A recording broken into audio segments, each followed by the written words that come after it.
Hello दोस्तों, मैं देवांश प्रजापति एक बार फिर से स्वागत करता हूं आपका अपने चैनल देवांश क्लासरूम में। तो दोस्तों, हमने जो थी हार्ट फेलियर की पैथोफिजियोलॉजी और राइट हार्ट फेलियर को अलग से बाद उसके जो सिम्टम्स थे वो भी हमने जान लिए थे। लेफ्ट हार्ट फेलियर के अलग से एक लेक्चर बनाया था और राइट हार्ट फेलियर के अलग से बनाया था। आज हम बात करेंगे ट्रीटमेंट से पहले, मैंने ट्रीटमेंट के लेक्चर के लिए बोला था, ट्रीटमेंट से पहले बात करेंगे हम हार्ट फेलियर का जो डायग्नोसिस है। मतलब कोई पेशेंट आपके पास आया तो कैसे डायग्नोस करेंगे कि वो हार्ट फेलियर का पेशेंट है या नहीं है। इसके बारे में पहले, ट्रीटमेंट से पहले तो पता होना चाहिए कि पेशेंट हार्ट फेलियर का है या नहीं है। तो डायग्नोस उसको हम कैसे करेंगे, तो इस बारे में आज हम जानते हैं। तो पहला है कि पेशेंट आपके पास आया तो उसकी आपको क्या करनी है, मेडिकल हिस्ट्री लेनी है। मेडिकल हिस्ट्री लेनी है। अब मेडिकल हिस्ट्री में आप क्या क्या उससे पूछ सकते हैं? पूछ सकते हैं कि उसको पहले कोई हाइपरटेंशन की बीमारी तो नहीं है, क्या पता उसकी वो हाइपरटेंशन पे हो और उसकी मेडिसिन चल रही हो और मेडिसिन वो स्किप कर रहा हो बीच में, उसके वजह से भी क्या हो सकता है, उसको हार्ट फेलियर हो सकता है। हो सकता है पेशेंट क्या हो, डायबिटीज़ का पेशेंट हो और अनकंट्रोल्ड डायबिटीज़ उसकी चल रही हो, उस वजह से भी हार्ट फेल हो सकता है। ठीक है। उसके साथ पेशेंट जो है स्मोकिंग करता है कि नहीं करता है, ड्रिंक करता है नहीं करता है, अगर करता है कितने लिमिट में करता है या बहुत ज़्यादा करता है। तो ये सब जो है कारण हो सकते हैं किसके, हार्ट फेलियर के। या फिर पहले कोई डिजीज़ तो नहीं है, कोरोनरी आर्टरी डिजीज़ वगैरह, या हार्ट से रिलेटेड कोई प्रॉब्लम पहले या कोई अटैक आया हो। इसके बारे में हम क्या करेंगे, उसके पेशेंट की हिस्ट्री लेंगे। ठीक है। उसके बाद रहेगा उसका जो है करंट सिम्टम, अभी क्या चल रहे हैं, अभी उसको क्या दिक्कत आ रही है, क्या सिम्टम उसके अंदर आ रहे हैं। तो सिम्टम में क्या हो सकता है कि उसको सांस फूल सकती है। ठीक है। ऑर्थोपनिया हो सकता है, पेशेंट कहेगा कि मैं जब रात को लेटने जाता हूँ तो मेरी सांस फूलती है। ठीक है। खांसी आती है और सीधा बैठता हूँ तो कुछ नहीं होता है, ये सिम्टम हो सकता है। और पैरों में, उसके नीचे हाथ पैर में दोनों में क्या हो सकती है, एडिमा हो सकता है। ठीक है। वो भी कौन सा एडिमा, पिटिक एडिमा उसमें देखने को मिलेगा। आप उसको दबाएंगे तो उसमें गड्ढा जैसा बन जाता है, पिटिक एडिमा हो सकता है उसमें। ये सिम्टम आ सकते हैं पेशेंट में। और थकावट पेशेंट को रह सकती है कि थोड़ा सा भी काम करेगा या थोड़ा सा चलेगा भी, वॉक करेगा।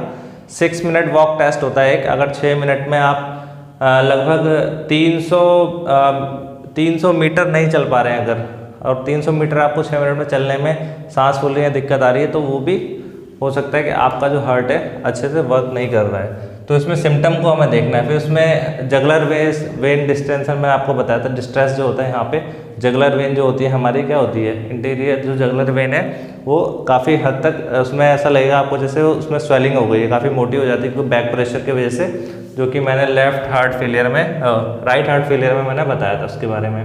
तो सिम्टम में ये हो सकता है। ठीक है। फिर फिजिकल एग्जामिनेशन हो सकता है, फिजिकल एग्जामिनेशन करना है पेशेंट का, एडिमा को देखना है। ठीक है। दबा के उसको पिटिक है, नॉन पिटिक है, ये हो सकता है। जगलर वेन देखनी है उसकी, ये सब फिजिकल एग्जामिनेशन में उसका आएगा। अब क्या है, आपके पास पेशेंट आया, आपने एग्जामिनेशन कर लिया उसको, और आपका जो पेशेंट है वो सस्पेक्टेड है, मतलब कि आपको लगता है कि मतलब उसको ये या तो कुछ पहले से उसकी हिस्ट्री रही है ऐसी, या उसको सिम्टम ऐसे आ रहे हैं, मतलब जो आपको हार्ट फेलियर में मैंने सिम्टम बताया वो देखने में पेशेंट को मिल रहे हैं, मतलब सस्पेक्टेड पेशेंट है वो। किसका साइन और सिम्टम उसमें किसके दिख रहे हैं, हार्ट फेलियर के दिखाई दे रहे हैं। ये आपको पता लगेगा कि उसके सिम्टम, साइन सिम्टम है, स्वेलिंग है या जगलर वेन डिस्टेंशन है, सांस फूल रही है, या जो भी इसके सिम्टम है, हाइपरटेंशन है या उसको डायबिटीज़ है, वो आपको दिख रहा है कि हाँ पेशेंट में ये सिम्टम और साइन और सिम्टम दिखाई दे रहे हैं। तो सबसे पहला जो आपको करना है, उसमें स्टेप लेना है, वो है पेशेंट का एक तो ECG चाहिए और फिर दूसरा चाहिए चेस्ट एक्सरे। ठीक है। पेशेंट का आपको सबसे पहले ECG और चेस्ट एक्सरे के लिए पेशेंट को भेजना है। अब देखिए, चेस्ट एक्सरे में अगर हार्ट फेलियर होगा, लेफ्ट हो या राइट हो, तो उसमें आपको अलग से दिख जाएगा कि हार्ट का साइज खूब इतना बड़ा फैला हुआ दिख जाएगा। हार्ट का साइज पहले से इसमें एक्सरे में क्लियरली दिख जाएगा। स्क्रीन में जैसे कि आपको दिख रहा होगा, एक नॉर्मल एक्सरे है और एक हार्ट फेलियर वाला है। तो उसमें हार्ट क्या है पेशेंट का, नॉर्मल कंडीशन में ये मान लीजिए नॉर्मल, तो उसमें बहुत ज़्यादा बड़ा हो जाता है, फैल जाता है हार्ट। ठीक है। लेफ्ट साइड में लेफ्ट वेंट्रिकुलर फेलियर आ जाएगा। तो बहुत आराम से क्या होता है, एक्सरे में भी क्या होता है, अगर हार्ट फेलियर होगा या वेंट्रिकुलर फेलियर होगा या वेंट्रिकुलर हाइपरट्रॉफी होगी, जो ज़्यादातर देखने को मिलती है, वो साफ क्लियर हो जाता है किसमें, चेस्ट एक्सरे में दिख जाता है। उसके बाद कुछ अगर ऐसे एबनॉर्मलिटी है, मान लीजिए कुछ वॉल में दिक्कत है या उसके कंडक्शन में दिक्कत आ रही है। ठीक है। जो AV नोड्स होते हैं जो उसको सिग्नल्स दे रहे हैं, कंडक्शन कर रहे हैं, उसमें दिक्कत आ रही है, वॉल में कोई प्रॉब्लम है, तो वो भी क्या है, ECG में डिटेक्ट हो जाती है। अगर ECG में क्या है, इसमें कुछ ना कुछ प्रॉब्लम आ रही है, या कुछ भी है इसमें, या नॉर्मल है, आपको देखना है पहले ईसीजी कराना और ये कराना है। उसके बाद एक टेस्ट होता है बीएनपी टेस्ट, ये ब्लड टेस्ट होता है, बीएनपी टेस्ट होता है, इसको बोलते हैं ब्रेन नेट्यूरेक्टिक पेप्टाइड होता है। ये क्या होता है कि ये हमारी जो हार्ट है उसकी जो मसल्स होती है, मायोकार्डियम मैंने आपको बताया था, जो हार्ट की मसल्स होती है उसमें से क्या होता है, ये बीएनपी क्या होता है, ठीक है, ये एंजाइम टाइप का होता है, एक प्रोटीन है ये रिलीज होता है। अगर हार्ट के ऊपर ज़्यादा लोड होगा तो इसका क्या होगा, लेवल ब्लड के अंदर बढ़ जाएगा। तो सबसे पहले आपको एक तो ईसीजी, चेस्ट एक्सरे, और फिर क्या कराना है आपको, बीएनपी टेस्ट कराना है। ये 3 टेस्ट सबसे पहले कराने हैं, ठीक है। तो इनमें से ईसीजी हो गया, एक चेस्ट एक्सरे हुआ, बीएनपी। अगर बीएनपी की वैल्यू आपको नॉर्मल दिख रही है और ईसीजी भी आपको दिखाई, ईसीजी नॉर्मल है, एक्सरे नॉर्मल है, बीएनपी नॉर्मल है, ठीक है, और एक एंटी बीएनपी टेस्ट भी होता है, ये सब नॉर्मल है अगर, तो पेशेंट क्या है, हार्ट फेलियर का नहीं है। अनलकीली क्या है, ये हार्ट पेशेंट जो है हार्ट फेलियर का पेशेंट नहीं है। आपको क्या करना है, अदर डायग्नोसिस बनानी पड़ेगी उसकी, कुछ और देखना पड़ेगा। मान लीजिए पेशेंट स्वेलिंग के साथ आया, एडिमा है उसको, और आपको लगा कि हो सकता है राइट हार्ट फेलियर है, आपने टेस्ट कराया नॉर्मल आया उसका, तो आपको फिर अपना थोड़ा सा जो है डाइवर्ट करना पड़ेगा डायग्नोसिस को। हो सकता है पेशेंट के अंदर एल्ब्यूमिन की कमी हो गई हो, या प्रोटीन जो एल्ब्यूमिन है वो यूरिन से ज़्यादा पास आउट हो रहा है, उस वजह से भी क्या हो सकता है, स्वेलिंग हो सकती है। या पेशेंट को कोई किडनी डिसऑर्डर हो सकता है, सीकेडी हो सकता है, उस वजह से भी हो सकता है पेशेंट के स्वेलिंग आ रही हो, ठीक है। तो आपको डायग्नोसिस फिर उसमें चेंज करनी पड़ेगी। अब इन तीनों में से कुछ भी एबनॉर्मल आता है, मान लीजिए ईसीजी एबनॉर्मल है, या एक्सरे में आपको दिख गया कि हार्ट फैल चुका है, या बीएनपी लेवल, मान लीजिए ईसीजी एक्सरे नॉर्मल है, बीएनपी लेवल हाई चल रहा है, या एंटी बीएनपी लेवल हाई चल रहा है, कोई भी मतलब इसमें से आपको लगा कि कुछ ना कुछ गड़बड़ है, इसमें से कोई भी रिपोर्ट अगर आपकी गड़बड़ आती है तो आपको पेशेंट को सीधा भेजना है ईको के लिए। किसके लिए भेजना है, इकोकार्डियोग्राम। इकोकार्डियोग्राम क्या होता है, एक हार्ट का अल्ट्रासाउंड, एक प्रकार का 2D अल्ट्रासाउंड होता है, ये 2 डायमेंशनल अल्ट्रासाउंड होता है। तो इसमें हार्ट में वॉल में अगर कोई प्रॉब्लम हो वो दिख जाएगा, हाइपरट्रॉफी है वो दिख जाएगा, ठीक है, और कुछ उसमें जो फंक्शनल प्रॉब्लम आ रही है वो भी आपको क्लियर हो जाएगा। बाकी हार्ट कितना, उसका जो हार्ट का इजेक्शन फ्रैक्शन होता है, इजेक्शन फ्रैक्शन मैंने आपको बताया था कि हार्ट एक बार में कितने % ब्लड को पंप कर रहा है। नॉर्मली 50 से 70% तक पंप करता है ये हार्ट एक बार में, मतलब जितना ब्लड वेंट्रिकल में आता है उतना पंप करता है। उसका इजेक्शन फ्रैक्शन देखना है हमें कितना है, अगर 50 से कम आ रहा है तब भी दिक्कत है उसमें, फिर इजेक्शन फ्रैक्शन कैसे बढ़ाना है उसके लिए पेशेंट का ट्रीटमेंट किया जाएगा। तो लास्ट में अगर आपको कोई ना कोई इसमें सिम्टम दिख जाए, कोई भी रिपोर्ट गलत आ जाए, गड़बड़ी जाए उसके अंदर, तो आपको लास्ट में पेशेंट को इकोकार्डियोग्राम के लिए भेजना है। जो गोल्ड स्टैंडर्ड टेस्ट है हार्ट फेलियर का पता लगाने के लिए वो है हमारा इकोकार्डियोग्राम, इको होता है, ठीक है। और इसी से लगभग जितनी भी पेशेंट के अंदर प्रॉब्लम होगी अगर हार्ट में, वो लगभग इससे काफ़ी हद तक 90% क्लियर हो जाता है ईको से। अब पेशेंट को मान लीजिए आपको ईको के लिए भेज दिया, उसके साथ साथ आपको क्या और चीज़ें हैं जो टेस्ट आप करा सकते हैं। इसमें एक्सरे हो गया, इसमें ईसीजी हो गया, बीएनपी हो गया, ठीक है, ईको हमारा हो गया।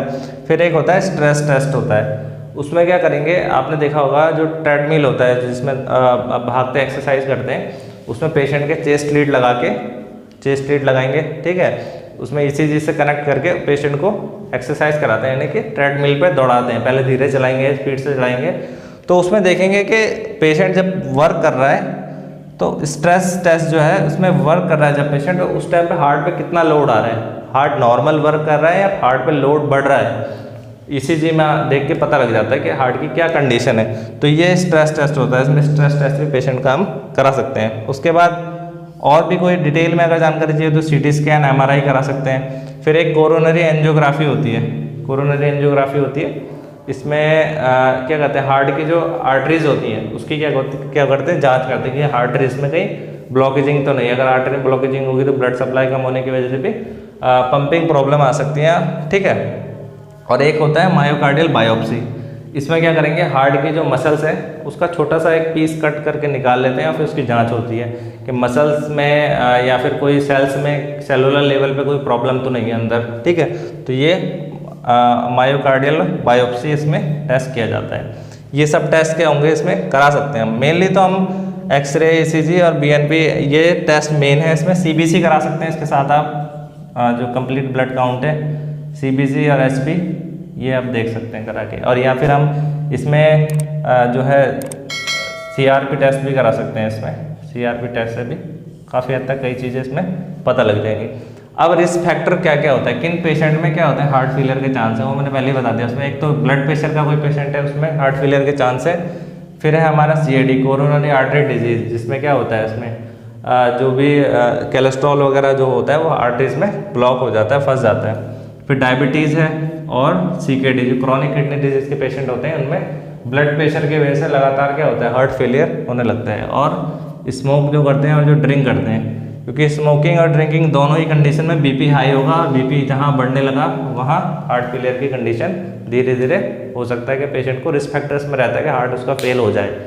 अगर कोई पेशेंट है आपने उसका देखा ECG चेस्ट एक्सरे कराया, उसमें एबनॉर्मलिटी निकल रही है, कोई ना कोई एबनॉर्मलिटी आ रही है, इजेक्शन फ्रैक्शन कम आ रहा है या कुछ भी वॉल में दिक्कत है, कुछ भी अगर दिक्कत आ रही है, और उसके साथ साथ आपने क्या टेस्ट कराया, हाँ साथ में हम अगर आपको कुछ इसमें निकल गया है मतलब डिटेक्ट हो गया कि हार्ट फेलियर का पेशेंट है, उसके साथ आपको KFT का टेस्ट कराना है, किडनी फंक्शन टेस्ट और लीवर फंक्शन टेस्ट। ये 2 टेस्ट भी बहुत इंपॉर्टेंट है इसमें। KFT तो बहुत ज़रूरी है और LFT भी।